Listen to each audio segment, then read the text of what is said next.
These videos are intended to be a supplement to the assembly manual provided with your product. Please be sure to read your assembly manual thoroughly before beginning assembly, as it contains important safety warning and assembly tips. Step 1. Before beginning assembly, please open all boxes and confirm that all parts necessary for assembly are present. The following tools will be needed to complete assembly, but are not included with the product. Number 2 Phillips head screwdriver, 10mm wrench, 13mm wrench, scissors or box cutter. Step 2. Use the pre-installed hardware to attach the transport handle to the base assembly using the 5mm Allen wrench. Step 3. To attach the treadle assembly on the base assembly, first roll the treadle assembly onto the base assembly, being careful not to crimp the I/O cable. This may require 2 people. Then secure the treadle assembly to the base assembly using the 4 13mm bolts and corresponding washers. Then cut the shipping strap at the front of the treadles.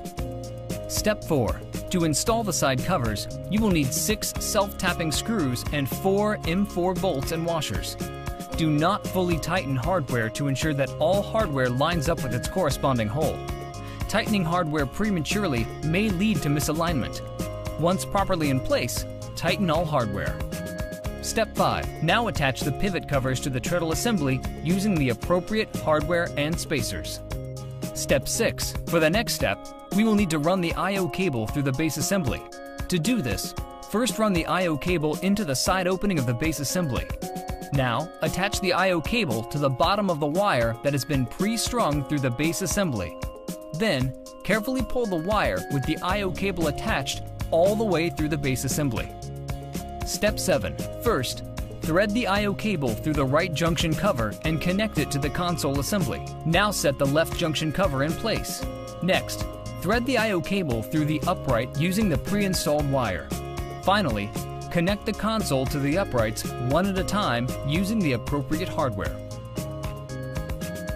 Step 8. Connect the I/O cable from the console to the I/O cable from the base. Step 9. 2 people are recommended for this step.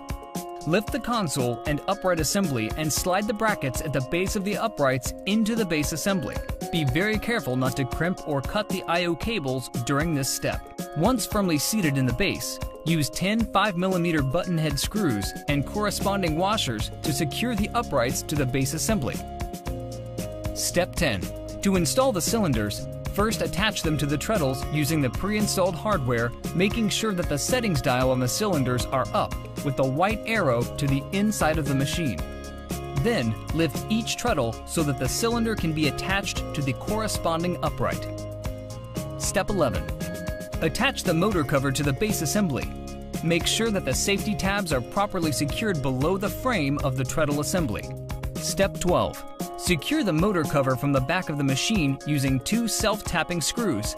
Do not use an electric drill for this, as it may strip the screws. Step 13.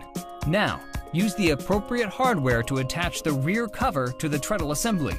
Be sure the safety tabs on the upper inside of the rear cover snap onto the base assembly. Step 14. Plug in your machine. The TC20 TreadClimber fitness machine is designed to plug directly into a properly wired and grounded 3-prong 120-volt outlet. If you connect the machine to an outlet with GFI or AFI machine operation, it may cause the circuit to trip. Step 15. Finally, carefully inspect your machine to ensure that all fasteners are tight and components are properly assembled. Level the machine using the leveling feet if necessary. Do not use until the machine has been fully assembled and inspected for correct performance in accordance with the owner's manual.